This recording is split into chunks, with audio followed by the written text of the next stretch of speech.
Bapak Hermanus Mahuse, saya selaku pemilik hak ulayat. Kalau di tanah saya sendiri ini kondisinya tidak seperti apa yang disampaikan di luar sana. Kami di sini masih kelihatan itu hutan adas dan itu di mana-mana masih ada hutan. Jadi pemerintah dia bukan buka hutan terus ambil tanahnya, tidak. Pemerintah membantu membuka lahan kami untuk kami sendiri yang kelola, kami sendiri yang menikmati hasilnya. Nah, pemerintah sudah membantu kami lewat CSR ya, CSR sekaligus membantu kami dalam bentuk Alsintan. Dengan adanya bantuan Alsintan ini, kami bisa mengelola dari 112 hektar itu. Saya terima itu dengan baik dan saya juga bersyukur dengan bantuan pemerintah.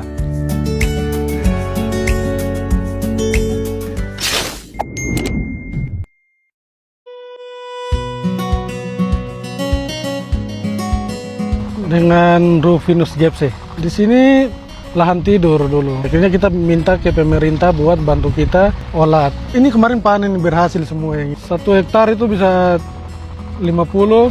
Saya sebagai pemilik wilayah, saya minta terima kasih sama pemerintah karena sudah bantu saya dengan adanya CSR. Jadi saya bisa tanam padi biar bisa buat makan, buat jual bisa berasnya itu.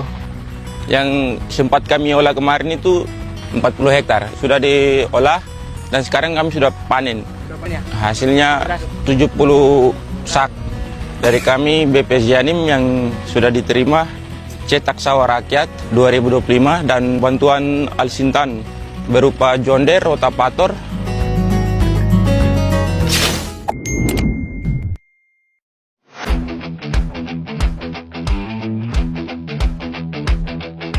Ini kita kembangkan 100.000 hektar ini. Sekarang pendapatannya kurang lebih mungkin 1,6 triliun. Sekarang ada metode baru bisa 10 ton. Itu bisa menghasilkan 13 triliun per tahun. Tolong kawal ini 100.000 hektar ditanami dengan baik dan prioritaskan saudara-saudara kita yang tinggal di sini. 100.000 ini milik Bapak Ibu. Traktor ini milik Bapak Ibu. Semua alat yang kami kirim milik Bapak Ibu. Tidak ada di sini milik BUMN kecuali gudangnya yang kita siapkan. Itu nanti kalau Bapak produksi langsung dibeli. Dibeli menguntungkan, nggak boleh di bawah 6.500. Itu perintah Bapak Presiden.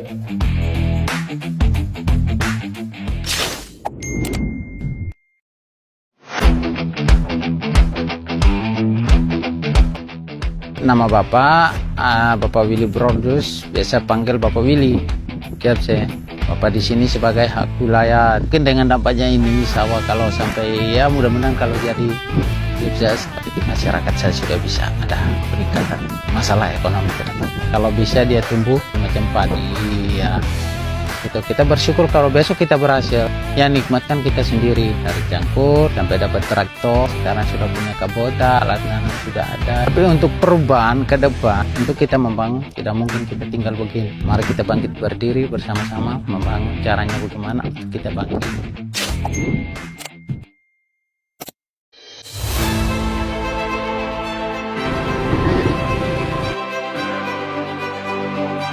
Hari ini kami berada di distrik Semangga, Merauke, Papua Selatan. Program cetak sawah itu milik rakyat. Kemudian dengan alat mesin pertanian membuahkan hasil. Yang membuat kami bangga adalah putra asli di sini, Semangga, Merauke, sudah bisa menggunakan drone, nanam menggunakan drone, kemudian menggunakan alat dan membawa traktor sendiri. Kami lihat langsung. Jadi kami terharu dan kami bangga dengan putra-putri terbaik Merauke, Papua Selatan. Bisa meningkatkan kesejahteraannya sendiri dengan kita memberikan bantuan yaitu alat mesin pertanian dengan metode penanaman padi yang modern. Nah, jadi ada 102.000 hektar, kurang lebih 100.000 hektar. Sekarang penghasilannya 1,3 triliun.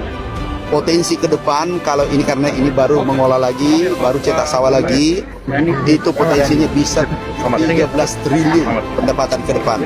Dengan catatan 3 kali tanam produksi 7 ton. Nah ini sangat membanggakan kita semua. Juga kita akan bangun dryer dan gudang. Insya Allah kita bangun ini tahun ini.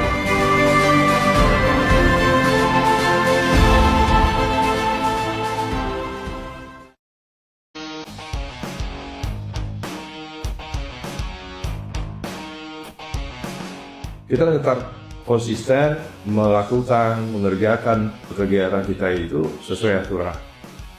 Karena irigasi ini menjadi atensi khusus Pak Menteri, karena target beliau bisa melayani 2,1 juta. Apalagi sekarang ada metode baru PHAS, dan itu sudah sangat bergantung kepada irigasi. Nah ini gimana Bapak Ibu memastikan proses alur kerja kita untuk merealisasikan kegiatan irigasi ini itu bisa lebih cepat.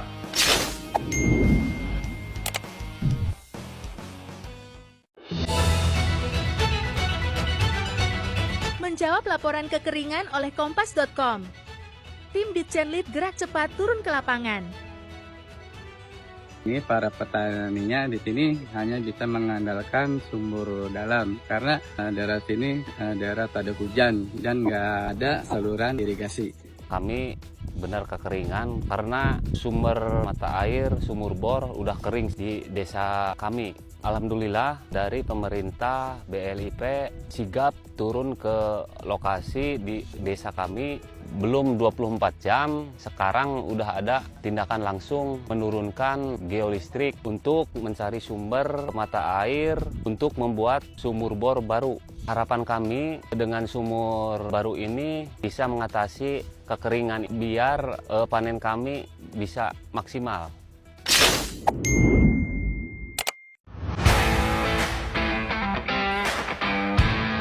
Kita melihat proyek upland di Kabupaten Malang, fokusnya adalah pengembangan bawang merah dari hulu sampai hilir yang terintegrasi. Nah, dengan masuknya upland, kita coba bersama-sama dengan pemerintah daerah membangun infrastruktur, embung, kemudian jalan usaha tani, semuanya itu memberikan kontribusi yang cukup besar untuk bisa meningkatkan pendapatan petani. Produktivitas, produksinya cukup signifikan peningkatannya. Sebelumnya itu 11 ton per hektar, sekarang sudah bisa mencapai 16 ton per hektar, bahkan ada yang lebih dari beberapa tempat. Dalam proses untuk exit strategi saya kira tidak banyak kendala. Tinggal kita nanti mempertajam apa yang harus kita tindak lanjuti untuk memastikan bahwa proyek upland ini tidak terhenti dengan closingnya di bulan Oktober. Nah, ini program yang bagus dan memang benar-benar bermanfaat untuk masyarakat Kabupaten Malang, khususnya di Desa Tawangsari ini. Nah, mudah-mudahan nanti produktivitasnya semakin meningkat, otomatis kan itu membawa dampak secara ekonomis, memberdayakan masyarakat, juga meningkatkan kesejahteraan masyarakat.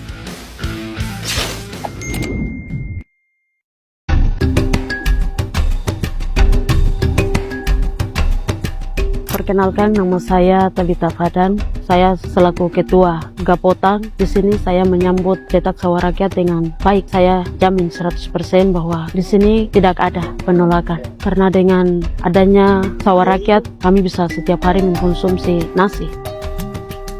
Saya Pak W. Ramani. Harapan saya untuk percetakan sawah ini supaya masyarakat sini bisa hidup mandiri. Selama berapa tahun kemarin ini memang tidak ada tanaman padi, ini memang susah sekali. Makanya saya bilang harus ada percetakan sawah supaya mereka bisa tanam padi, akhirnya mereka bisa dapat swasembada yang baik.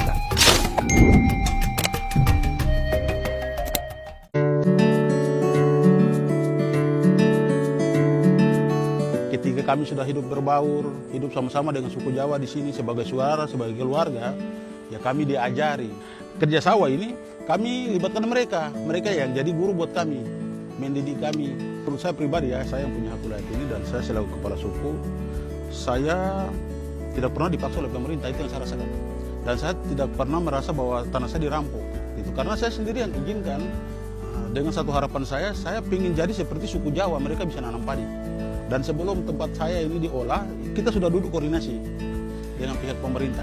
Jadi saya sendiri yang beri izin dengan beberapa marga, yaitu 2 marga Gepse dengan marga Manusia.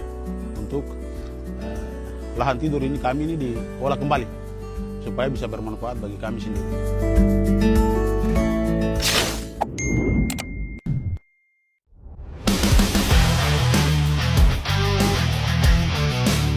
Ini pembangunan nasional untuk kita masyarakat ekonomi lemah yang nanti dibantu oleh pemerintah dari Bukalahan sampai Al-Sintan dikasih turun. Jadi si pemilik hak wilayah tadi sudah mengiyakan, kami siap terima untuk Bukalahan. Kita serahkan apa yang disiapkan, kita serahkan ke si pemilik dan si pemilik sudah mengiyakan. Jadi tanah kami tidak jual, tanah dari kita untuk kita, pemerintah bantu. Saya selaku pemerintah kampung, semua rakyat mendukung cetak sawah di sini. Itu adalah harapan kami yang sudah menjadi kita punya kerinduan bertahun-tahun. Selama ini Kampung Nasim belum punya sawah yang begitu luas. Saya apresiasi buat pemerintah yang sudah mendukung kami untuk cetak sawah buat rakyat.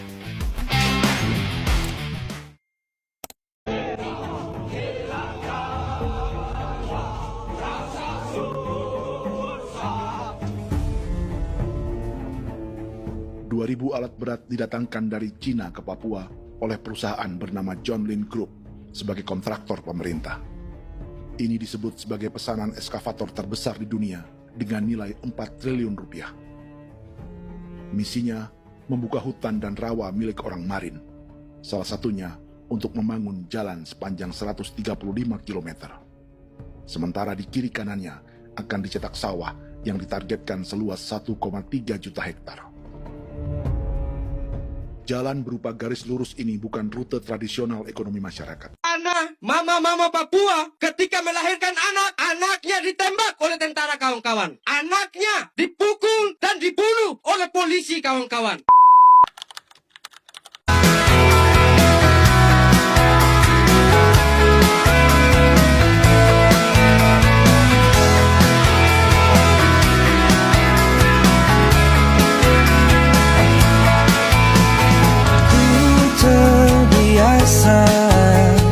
Tersenyum tenang walau hatiku menangis. Kaulah cerita tertulis dengan pasti selamanya dalam pikiranku.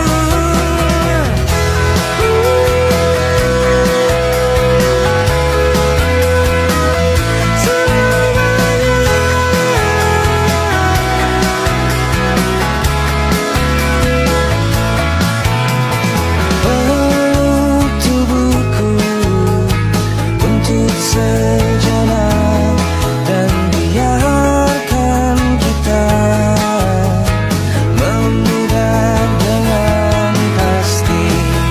Biarkan semua seperti seharusnya, takkan pernah menjadi milikku. Lupakan semua, tinggalkan ini, ku kan tenang dan kau kan pergi. Berjalanlah walau habis terang, ambil cahaya cintaku, terangi jalanmu di antara beribu lainnya. Kau tetap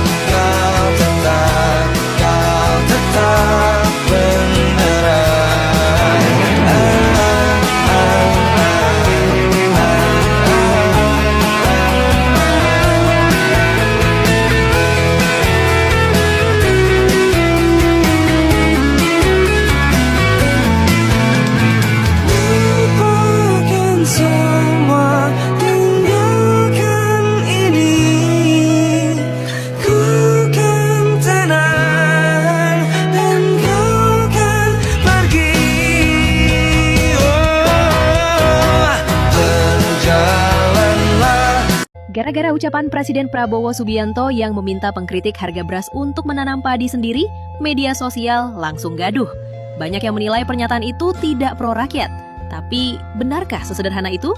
Tonton video ini sampai habis. Coba kita lihat persoalannya dari sisi yang lebih utuh di saat panen raya di Malang, Jawa Timur. Masyarakat kota tentu ingin harga beras murah, itu wajar.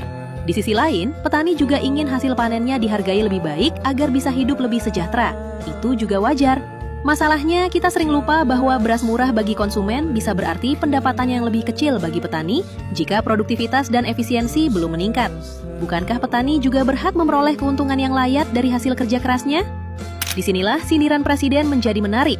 Kalimat, kalau merasa mahal silahkan menanam sendiri, bukan ajakan agar semua orang menjadi petani.